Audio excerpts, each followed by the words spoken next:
Alors, mais j'aimerais vous présenter Jacques Mercier. J'aimerais que vous fassiez connaissance avec l'homme qui, à l'âge de 14 ans, a interviewé Jacques Brel. J'aimerais que vous appréciez celui qui est entré à l'RTBF à 20 ans et qui est resté 45 années.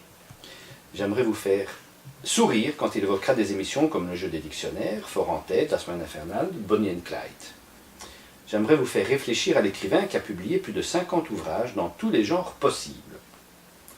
J'aimerais vous faire rêver à l'homme de spectacle. J'aimerais vous impressionner avec Monsieur Dictionnaire, le seul et l'unique, celui que toute la franticité nous envie. Mais surtout, j'aimerais que vous sortiez d'ici, après cette rencontre, enchanté d'avoir fait connaissance avec Jacques Mercier, un homme humble, charmant, drôle et cultivé, qui, malgré ses 72 ans, a toujours l'œil vif et l'esprit alerte d'un jeune homme.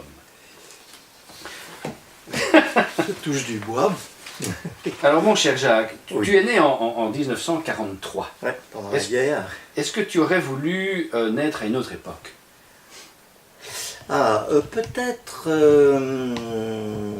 Peut-être 10 ans avant, ouais. Peut-être 10 ans avant ou 10 ans après.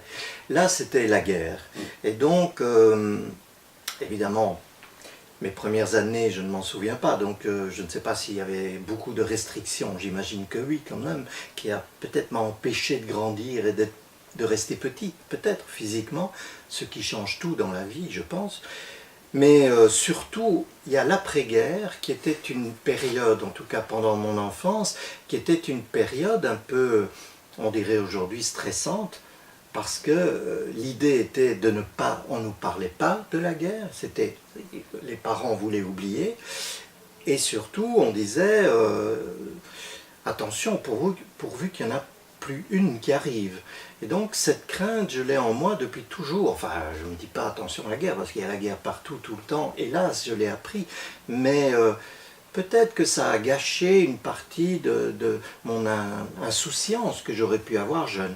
Alors, 10 ans avant, ça aurait été dans les années 30. Je dis ça pour la musique, de jazz surtout.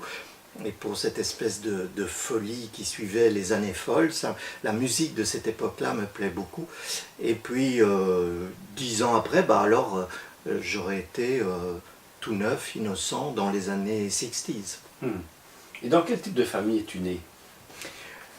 Je suis né dans une famille métissée, donc bourgeoise de province, avec des professions libérales du côté de ma mère, donc très stricte, avec des codes, avec de l'argent, mais surtout des métiers universitaires, disons, et des professions libérales. Et du côté de mon père, c'était mon grand-père était commissaire de police, mon père était directeur, chef de service dans une filature, une grande filature. Il distribuait l'argent aux ouvrières qui venaient tous les jours chercher leur salaire. Donc c'était assez bizarre à vivre, d'autant plus que, et c'est comme ça que ma mère a rencontré mon père, ou que mon père a rencontré ma mère, ils vivaient l'un en face de l'autre. Alors, le dimanche, par exemple, j'allais le dimanche matin chez ma grand-mère maternelle. Mes deux grands-pères sont morts avant que je ne naisse. Donc, ma grand-mère maternelle me recevait sur, comment on appelle ça, sur sa table avec une toile cirée. Elle lisait le journal, ce qu'on ne faisait pas chez moi, et elle lisait surtout des romans policiers avec des couvertures. Le Masque, déjà, les premiers Masques et tout. Je trouvais ça incroyable que quelqu'un, un adulte, puisse lire ça. C'était vulgaire pour mes parents. Et puis l'après-midi, j'allais chez ma grand-mère maternelle, où là, on nous vous voyait, presque les adultes vous voyaient, les enfants étaient mis à part, et voilà, c'était tout autre chose. Et là, du côté de ma famille bourgeoise, je dirais, je me trouvais confronté avec toutes sortes de choses bizarres pour un enfant. Par exemple, quand on terminait une fête de famille, la plupart de mes cousins retournaient en taxi et nous prenions le tram qui existait encore dans le centre de la ville pour rentrer chez nous. Ce sont des petits détails qui frappent évidemment les enfants. Et comment était le petit Jacques à l'école? J'ai été pendant... alors, il y a deux choses à dire. D'abord, j'étais un bon élève, appliqué, sérieux, sage, trop sage, jusqu'à mes humanités, au milieu de mes humanités, d'une part. Et d'autre part, je dois dire que pour des raisons de famille, on m'a mis en première primaire à 4 ans. Ce qui fait que je ne comprenais rien et j'apprenais par cœur. Et j'avais aucune maturité pour comprendre. Mais comme je voulais absolument faire plaisir à mes parents et y arriver, j'ai surtravaillé, ce que je n'ai plus jamais arrêté de faire d'ailleurs, et de 27e sur 40 en première primaire, j'ai terminé premier à la fin de mes primaires. Donc j'ai acquis une envie de travailler et des méthodes de travail. Et puis j'ai toujours été, donc on appelait ça un manche à balles, hein, j'étais au premier rang, et pour une raison encore qui ne tient pas de moi mais d'un de mes frères, on s'est retrouvés finalement à Tournai pour les humanités, chez les jésuites, et les jésuites détestaient ce genre d'élève que j'étais. On ne devait pas suivre les codes, la norme, les jésuites nous apprenaient à nous révolter. Et donc un jour, on m'a donné une très mauvaise note, sans raison. C'était sous la forme de carte, mais enfin c'était une carte verte, 0 de conduite ou 8 sur 20 de conduite, sans explication. Et comme un imbécile, je me suis mis à pleurer en classe et les profs m'ont demandé de rester après. Et donc j'ai dit, mais qu'est-ce qui se passe? Qu'est-ce que j'ai fait? Je ne comprends pas. Et ils ont dit, mais vous n'avez rien fait. Mais maintenant, vous apprendrez que l'injustice, ça existe aussi dans la vie. Débrouillez-vous avec vos parents. C'est une méthode un peu difficile. Mais comme c'était à Tournai et que je devais faire la route en train tous les jours jusqu'à Moucron, ça me donnait aussi chaque fois le temps de réfléchir. Et sur ce trajet-là, ce jour-là, je me suis dit que la meilleure façon d'être ou de m'en sortir, c'était d'expliquer la vérité, d'être vrai. Et donc je suis arrivé chez mes parents en pleurs et j'ai dit, enfin en pleurs un peu moins, et j'ai expliqué ce qui s'était passé. Mes parents m'ont cru et ça s'est bien passé. Cela dit, ils ont probablement téléphoné derrière mon dos pour savoir si c'était vrai. Ils ont eu leurs apaisements. Ils feront ça d'ailleurs plusieurs fois dans ma vie. Mais à partir de là, en effet, ça a déclenché quelque chose de nouveau en moi. Oui, au fond, est-ce que ça sert à quelque chose d'être toujours comme ça? Est-ce qu'il ne faut pas? Et un peu à la fois pour terminer en réto dans un chahut monstrueux avec toute la classe où on a failli pour la première fois de l'histoire de ce collège ne pas donner de diplôme et nous faire doubler entièrement tellement on avait déconné. Oui, à la distribution des prix, il y avait l'évêque de Tournai qui était venu donc pour la séance solennelle et on avait mis des pétards en dessous du trône ou du fauteuil. Quand il s'est assis, ça a fait une explosion. Bon, et enfin des choses comme ça quoi. Et est-ce que tu savais déjà ce que tu voulais faire plus tard? Ben, j'ai su assez tôt que je voulais écrire. Donc ça, c'est une chose, lire, écrire, c'est une chose que j'ai eue très tôt et que j'ai faite assez tôt.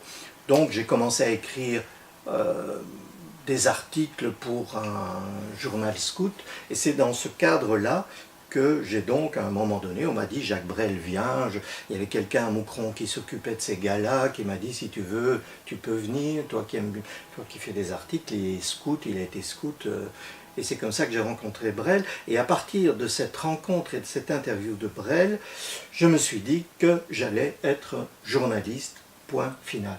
Et je n'ai plus jamais changer de ligne de conduite. Alors ce qui est arrivé après, c'est que évidemment j'étais dans l'école de journalisme. Dans l'école de journalisme, il y avait des cours qui étaient jumelés forcément, puisque c'était toutes les techniques de diffusion, c'était jumelé à la radio et pas à la télé, au cinéma, ce qui aurait peut-être changé ma vie. Donc c'était jumelé à la radio et la première fois que j'ai été voir un studio de radio, j'ai eu un coup de foudre pour un studio de radio qui est quelque chose, j'étais timide, donc c'était quelque chose de feutré, d'intimiste, où on pouvait avoir des notes, pas à prendre par cœur, et je me suis dit, comme on m'avait déjà expliqué qu'on ne pouvait pas vivre de sa plume. J'avais déjà dû faire une série d'articles dans la presse locale pour rien. Donc je savais que ce n'était pas aussi simple que ça. Qu'on ne me disait pas, oui, ok, on te paie autant par mois, tu nous fais des articles, ça aurait été trop beau. Ça n'existe pas. Et donc je me suis dit que du côté alimentaire, faire de la radio serait bien et que je continuerais à écrire dans la presse, mais aussi des livres et tout ce qui a suivi.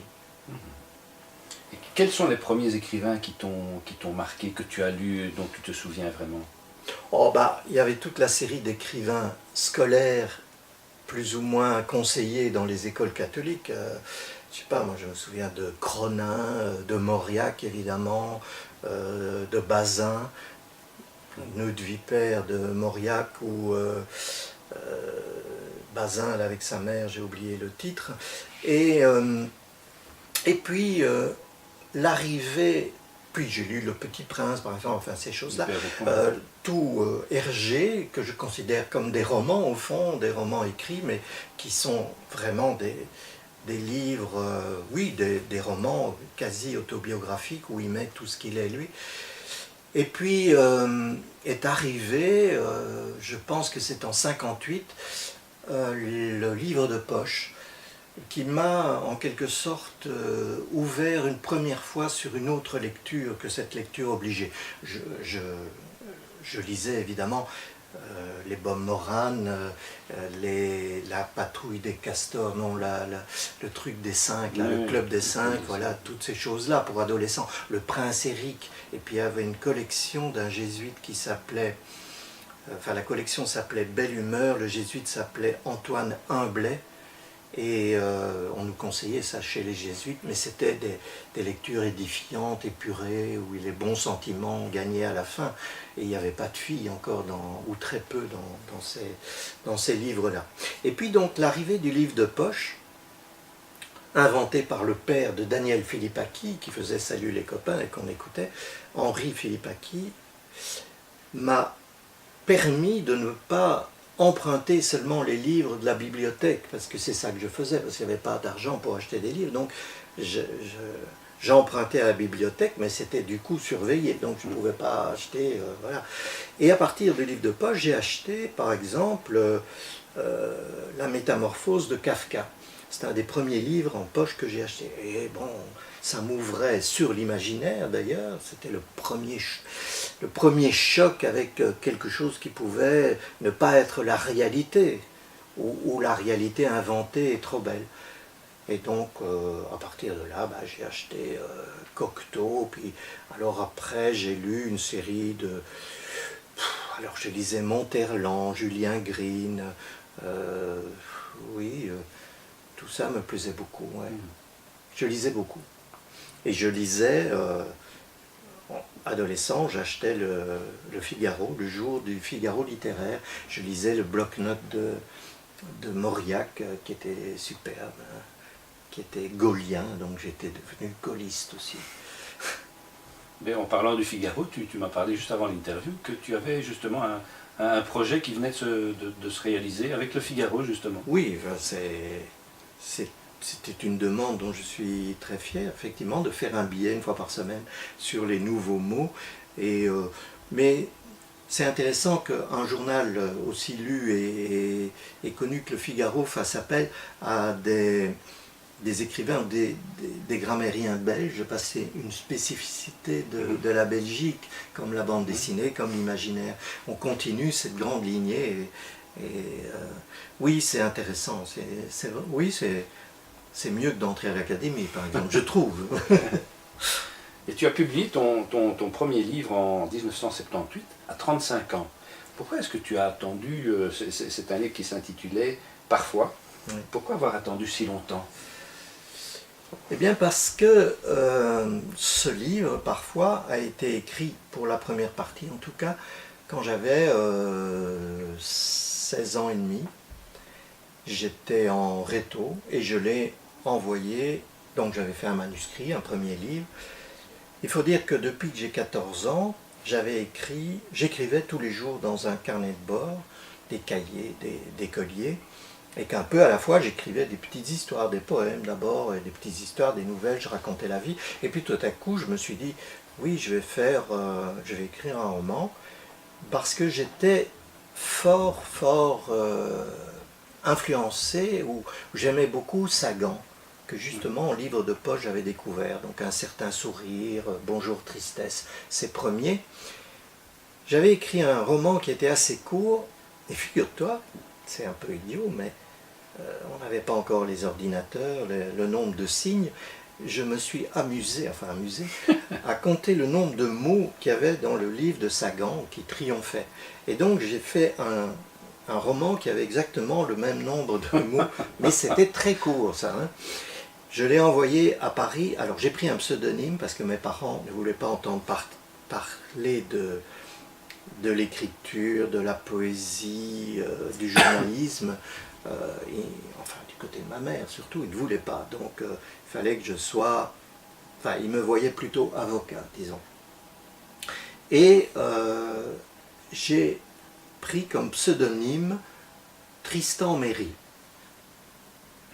C'était peut-être bien Henri Tristan Méry, si j'ai bonne mémoire, avec un Y comme Henri de Monterland. Et donc, je me disais, c'est tapé une fois à la machine, je me disais, je vais l'envoyer à un éditeur et on verra bien. Ne sachant pas qu'il fallait évidemment inonder le marché en général. J'ai été voir, je me suis dit, bon, c'est à Paris que ça doit être édité. Je lisais beaucoup de choses sur Paris et on suivait les émissions Lecture pour tous et tout ça de la France. Et dans l'annuaire parisien que j'ai été voir, je ne sais plus où, j'ai vu édition Kalman-Levy, sans penser à la connotation juive du mot Lévi, ça collait avec Tristan Méry. Donc j'y voyais un signe, je me suis dit, bon, bah, je suis le signe, je l'envoie là-bas. Et 15 jours après, j'ai une réponse positive du directeur littéraire de Kalman-Levy, qui à l'époque s'appelait Alain Bosquet. Alain Bosquet, qui avait vécu une grande partie de sa vie en Belgique et qui avait été attiré par mon esprit en voyant les timbres belges, en disant, tiens, je vais d'abord lire ce livre-là. Il l'avait fait lire à son comité de lecture, qui était d'accord pour la publication, donc il m'a envoyé un mot en disant, dès que vous le pouvez, venez à Paris, on discutera de la publication de votre roman. Donc, j'ai dû aller à Paris en cachette et en stop. Je me suis retrouvé, Kalman-Levy, qui était installé rue Aubert, à côté de l'Opéra Garnier, donc j'ai été dans cette petite rue, je suis monté, et comme quelqu'un qui a 17 ans et qui ne connaît rien de la vie, je n'avais évidemment pas préparé rien du tout. Je ne savais pas qui était Alain Bosquet, je ne savais pas ce que ça représentait être publié, je ne savais rien évidemment. J'étais timide, je racontais une histoire d'amour alors que je n'avais jamais couché avec une fille, etc. etc. Et donc, Alain Bosquet me dit, enfin, entre autres choses, il me dit deux trucs importants. Il me dit d'abord que c'est trop court et qu'il faut que je rentre et que j'écrive le double, ce que j'ai fait, et donc très vite, et donc la première partie était moins bonne que la première, donc ils ont dit tu ne seras jamais publié avant 30 ans à condition que tu écrives tous les jours. En gros, tu as la réponse à pourquoi 35 ans déjà. Et puis deuxièmement, il m'a dit un truc, je ne savais pas qu'il était poète lui-même, parce qu'il est surtout poète, et il m'a dit votre prose est assez poétique et je suis sûr que vous écrivez des poèmes, est-ce que vous voulez me les envoyer? Je les ai envoyés, j'en avais 30, 40 qui étaient plus ou moins bien, enfin, qui étaient finis. J'ai envoyé ça et il en a coché 15, je pense, en me disant, voilà, continuez à m'en envoyer. Quand j'en aurai 50, je vous publie dans la collection Poésie de Gallimard, où il était directeur littéraire. Et puis, entre-temps, j'ai fait ça, mais entre-temps, je suis rentré à l'RTB plus vite que prévu. J'ai dû plus m'occuper de m'installer dans la radio, dans l'audiovisuel, me marier, faire mon service militaire, que continuer à penser à ça. D'autant plus qu'il m'avait dit, si vous voulez vraiment faire carrière dans les lettres, je vous propose de venir vous installer à Paris plutôt que de rester en Belgique. Je vous trouverai une place d'assistant chez un grand écrivain, puisqu'il les connaissait tous. Il était surnommé, enfin il faisait partie d'un club qui s'appelait les Intellocrates. C'était eux qui faisaient la pluie et le beau temps dans les maisons d'édition et chez les critiques littéraires, dans les journaux. Et donc, je mêle un peu tout, mais c'est pour une raison de jalousie vis-à-vis de la fiancée que j'avais à l'époque, que je n'osais pas la laisser seule et partir à Paris, ce qui est quand même un peu mince, mais probablement que l'inconscient jouait en disant c'est pas ça que tu dois faire. Je pense, mais l'inconscient trouve tous les prétextes. Et donc, voilà, il y avait ce côté poésie, il y avait ce roman à corriger. Je ne l'ai pas cru à un moment donné, donc je l'ai envoyé à d'autres, et j'ai eu une réponse, entre autres, de Françoise Mallet-Joris, qui m'a dit « J'aime beaucoup votre livre ». Elle m'a fait 2 pages d'écriture serrée, et elle m'a dit « Retravaillez ça, ça, ça, prenez votre temps, chaque fois que vous avez une nouvelle mouture du roman, envoyez-moi, et je vous promets de la corriger, de la lire et de vous donner en tout cas des indications ». Et j'ai fait ça 5, 6, 7 fois, pendant 7-8 ans, jusqu'au moment où quelqu'un a dit mais enfin tu nous parles de ce roman depuis toujours, on va essayer de te publier, et puis voilà, c'est parti comme ça. Et comment est-ce que tu considères ce roman après tant d'années? Le premier? Oui. Bah, c'était un roman relativement simple qui, quand je le relis maintenant, est connoté les années 70. Donc fin des années 60, des années 70, jusqu'à le décor qui est assez léger, mais qui quand même parle encore de, je ne sais pas, je dis n'importe quoi, de café-filtre qu'on prenait, il y avait encore des feux, je me souviens que la première scène se passe, mais je ne la situais pas, hein, parce qu'à l'époque on disait on ne peut pas situer en Belgique, il faut que ce soit flou pour les lecteurs parisiens et les maisons d'édition parisiennes, donc je suivais ça. C'était un café, je ne sais pas si elle existe encore, en tout cas il a été transformé sur la place Rogier, du côté de City 2, là, et où il y avait un feu, à l'époque où j'avais été, il y avait encore un feu de bois, avec des buses et des trucs comme ça. Donc je décrivais un peu ça. Donc il y a un côté charmant, je dirais, dans le truc. Je comprends qu'il ait trouvé que ce soit un roman poétique, parce qu'effectivement, c'est un peu... c'est joli, quoi. Bon. Les phrases, alors, étaient volontairement courtes, parce que je voulais ce style-là, donc c'est un peu fait, façonné, c'est pas fluide, et forcément c'était le premier, et à 17 ans, mais ça tient la route.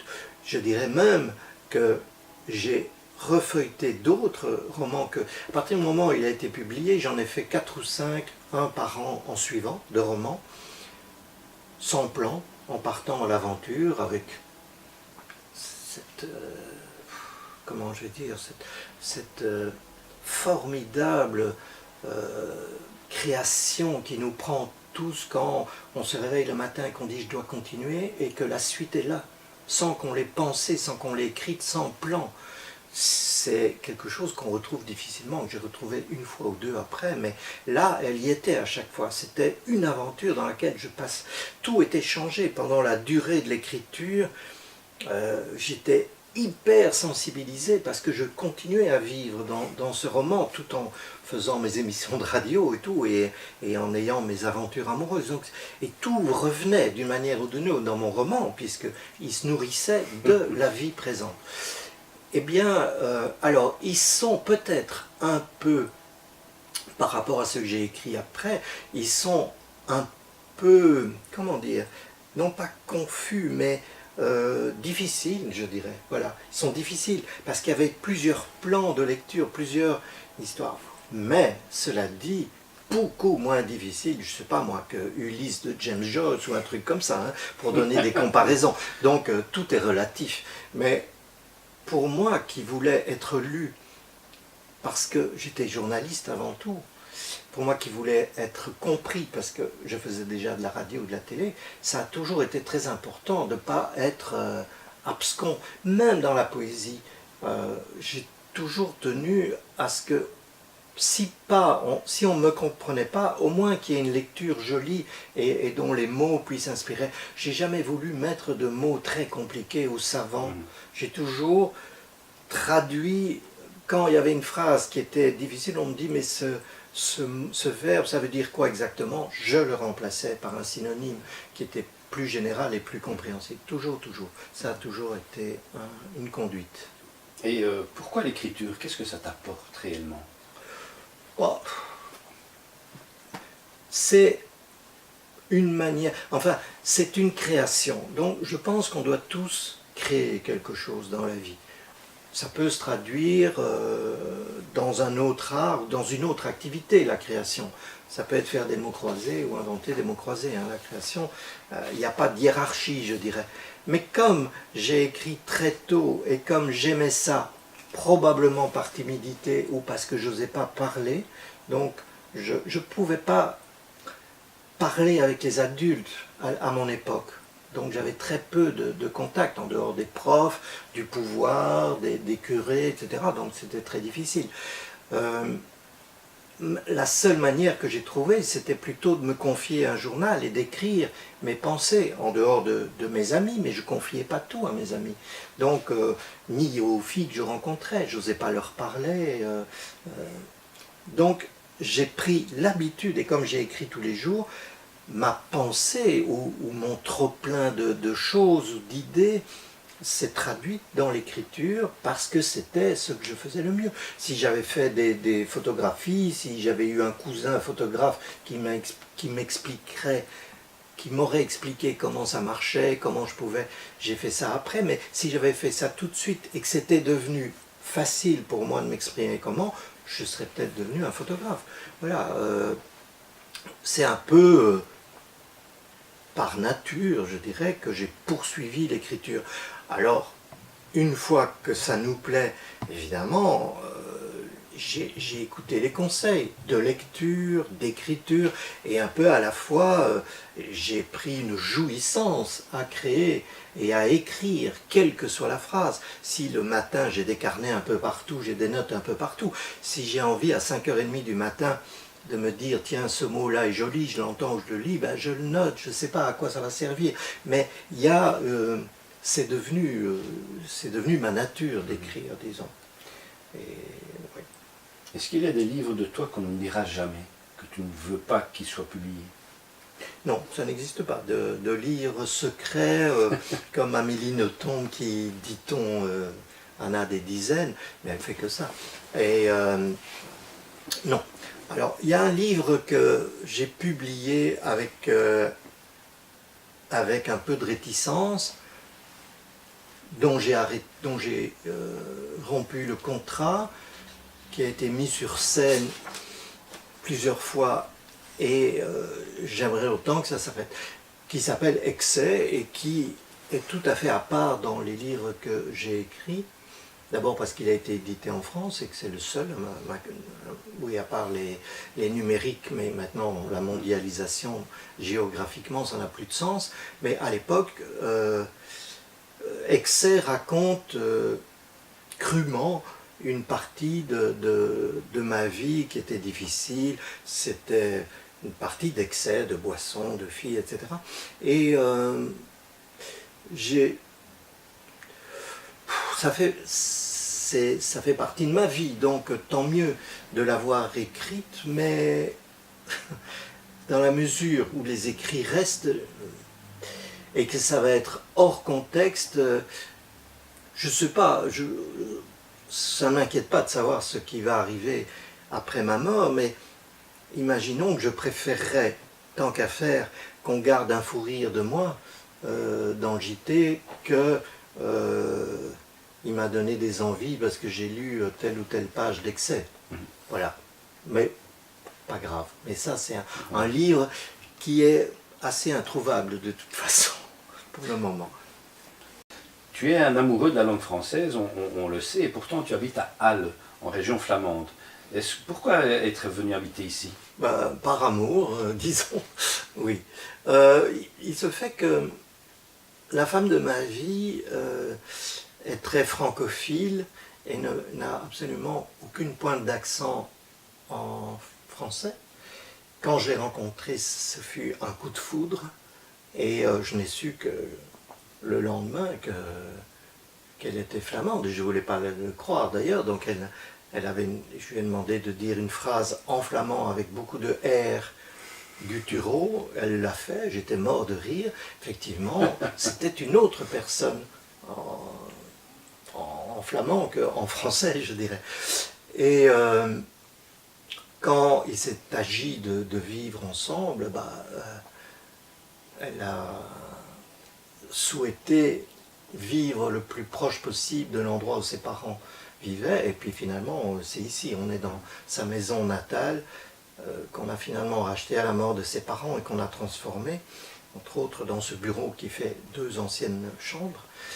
Et j'y ai vu beaucoup d'avantages parce que, comme les émissions marchaient bien à l'époque,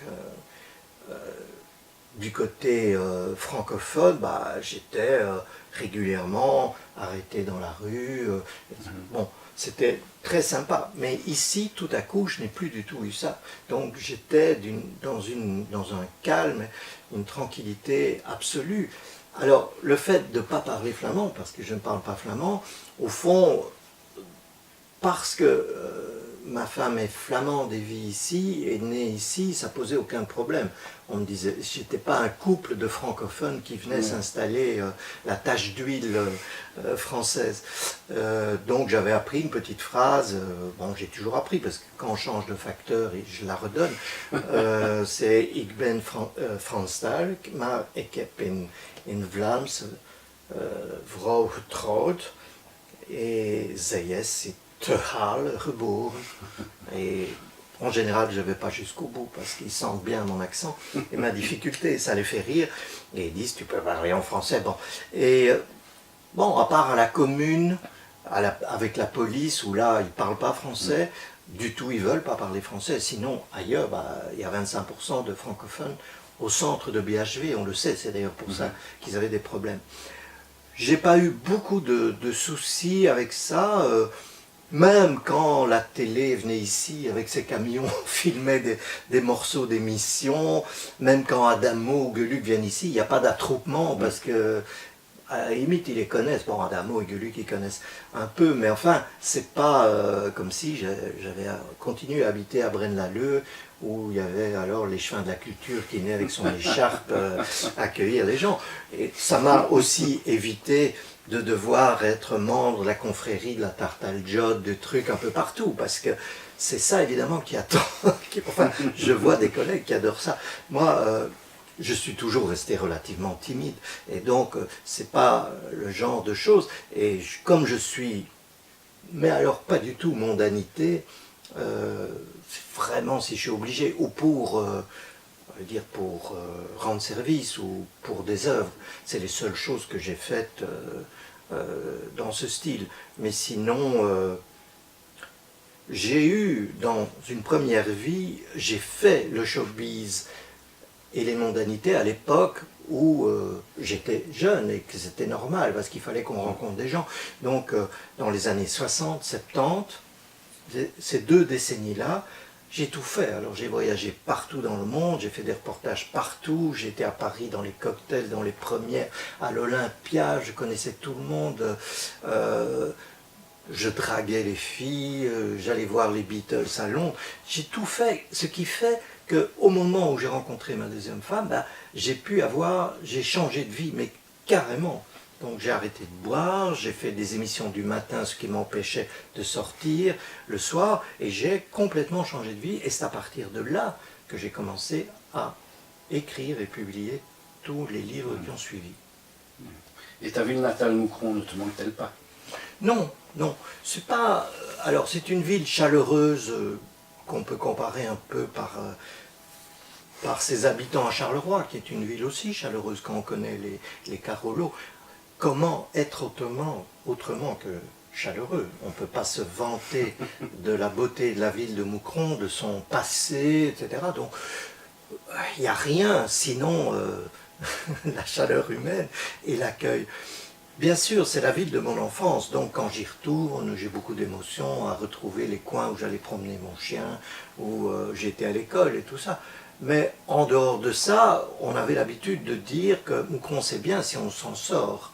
Hein, et donc, non, ça me manque pas du tout, non. J'ai pas besoin de... J'aime pas trop d'être de quelque part. J'aime bien que notre identité soit plutôt dans notre vie intérieure et dans ce qu'on crée. C'est plutôt ça mon idée. Alors j'ai quelqu'un que tu connais qui a une petite question à te poser. Ah, juste ciel. Oui. Ça, comme dans les grandes émissions. Tu te rends compte? Oui, hein? Ouf.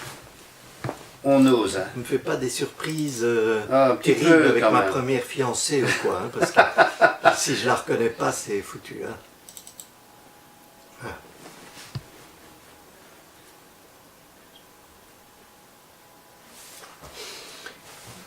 Oh, Coucou papy, ben écoute, ma question est la suivante. J'aurais voulu savoir quel est ton auteur favori. Voilà. Noël. Alors Noël fait partie des... C'est pas ta première fiancée, mais enfin Non. voilà quoi. Ben, Noël, j'ai vécu, j'étais son père, non pas biologique, mais son père, c'est très étrange à dire, mais j'ai connu donc ma femme, et elle a été enceinte de Noël de son ex, alors qu'on était déjà ensemble, mais secrètement. C'est une situation très difficile à vivre, parce qu'effectivement, il n'était pas de moi. Alors, je l'ai admis comme s'il était de moi. Bon, pour la petite histoire, enfin c'est pas la petite histoire, mais pour notre histoire personnelle, il faut dire que nos deux conjoints sont morts après notre rencontre et après qu'on ait décidé de vivre ensemble. Donc, du coup, j'ai élevé Noël pendant toute sa vie. Donc, il me demande mon auteur favori. Bah, alors, actuellement, je peux dire... Alors, attends, je réfléchis, parce qu'il y en a deux, en fait. Je peux dire... Oh, les deux, c'est bien Je peux dire aussi. deux. Hein, oui. Bon, alors, il y a Amélie Nothomb, dont je suis fan absolu. Je suis occupé de lire en avant-première son nouveau roman qu'elle m'a envoyé avec une dédicace à mon ami de toujours. Et c'est vrai, c'est depuis son premier livre qu'on s'écrit régulièrement et qu'on se voit de temps en temps. Donc Amélie Nothomb, je suis fan absolu. Je prends une grande volupté à découvrir ses livres, même si je sais que de ci, de là, il y a des défauts, qu'il y a des livres qui sont certaines années qui sont moins forts que d'autres, ce qui est logique, mais il y a toujours quelque chose, de vraiment intéressant. Il y a aussi des petites pépites, des mots nouveaux qu'elle met. Je parlais pour moi de ne pas mettre des mots difficiles, elle met toujours un ou deux mots où tu es obligé d'aller au dictionnaire, mais elle le fait exprès, enfin elle me jure qu'elle ne le fait pas exprès, mais à mon avis elle doit gérer ça très bien. Et c'est vraiment magnifique. Et alors, bon, mais ça, je suis fan. Il y a un autre dont, alors, certains livres récents me plaisent moins, alors peut-être que l'état d'amoureux est passé, je ne sais pas, c'est Philippe Solers, que je n'aimais pas beaucoup dans les émissions de télé que j'avais vues à l'époque, où je trouvais qu'il était vraiment cet auteur parisien, parisianiste, se prenant pour le nombril du monde, et surtout étalant sa grande culture, livresque ou de Venise ou de n'importe, enfin il a une très grande culture, mais bon, sortir toutes les deux phrases, une citation de quelqu'un qui vient de lire de Nietzsche et tout ça, tout le monde peut faire ça. Moi, je pourrais faire ça facilement. Je prendrais une série de notes que j'ai, je te dirais, comme il dit Nietzsche dans Le gai savoir, il faut, etc., etc. Bon, donc je trouvais assez insupportable. J'avais lu un ou deux livres et j'avais oublié que je les avais lus. Et un jour, un critique, à la sortie de Maître Gustave, qui est le roman qui a, disons, qui s'est le plus vendu en Belgique, il a fait 15 000 exemplaires à l'époque de sa sortie, ce qui est énorme, je pense, pour un livre qui est sorti qu'en Belgique. Un roman qui est sorti qu'en Belgique, je crois, hein, un Oui, roman. tout à fait. Et, enfin bon, c'est pas que je calcule les chiffres, mais à la sortie de Maître Gustave, j'ai eu donc du coup toutes les interviews, tous les trucs. Et il y a un critique qui m'a dit que ça lui faisait penser à la fois à Proust et à Solers. Bon, tu es assez content quand même, tu dis même s'il en remet, soit. Donc Proust, j'avais lu, mais je me suis mis à le relire avec grand plaisir et j'ai relu pratiquement tous ces grands livres de A à Z en me disant, je vois ce qu'il veut dire, c'est pas dans le style parce qu'il y avait des très longues périodes et tout qu'on connaît dans Proust, mais enfin ça c'était quand même bien. Et Solers, je me suis dit, tiens, Solers, ça me dit rien. Et il m'a dit, bah, si tu ne connais pas Solers, commence par Femme. Et j'ai acheté Femme. J'étais vraiment subjugué. Subjugué. Il y avait tout ce que j'aimais. Au moment où j'ai commencé à lire, il n'y a pas longtemps, il y a quelques années, il y avait tout ce que j'aimais.